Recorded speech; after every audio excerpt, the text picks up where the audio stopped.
che sarà per noi, dopo il Natale più triste della nostra vita, diciamo, di coloro che non hanno vissuto la guerra, ovviamente, al massimo rispetto per chi è ancora qui in vita che ha visto la guerra, sarà anche il peggio Capodanno. Sarà triste perché non, almeno per me, ma anche per voi che avete vissuto assieme a noi, io non ho motivo di festeggiare sapendo che abbiamo delle persone che lottano tra la vita e la morte, lottano per restare in vita. Non penso che noi come comunità dobbiamo riconoscere che abbiamo delle persone che lavorano Capodanno, sono i nostri uomini e donne della sanità.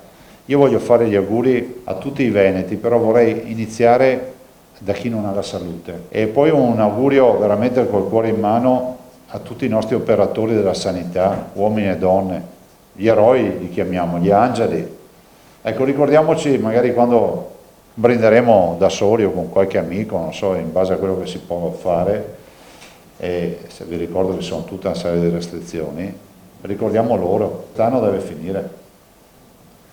Spero che il 2021, anche grazie al vaccino, ci possa restituire le nostre vite.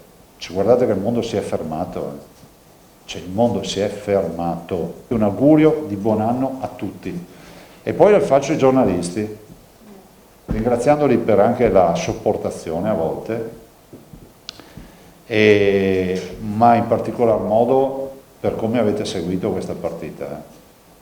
Lo dico ai cittadini, a ringraziare Dio di avere una squadra di stampa, di carta stampata, radio, televisioni, che vi ha informato giorno dopo giorno, perché se non avete una notizia leggete un giornale, se non avete una notizia guardatevi un telegiornale, ascoltate un giornale radio. Penso che abbiamo dimostrato di essere squadre. Quindi veramente buon 2021, sperando che il prossimo anno lo si possa ricordare come un grande anno 2021. Del resto, come dico sempre io, dopo la pioggia viene il sereno. Ha piovuto tanto, ma veramente tanto, però arriverà il sole prima o poi.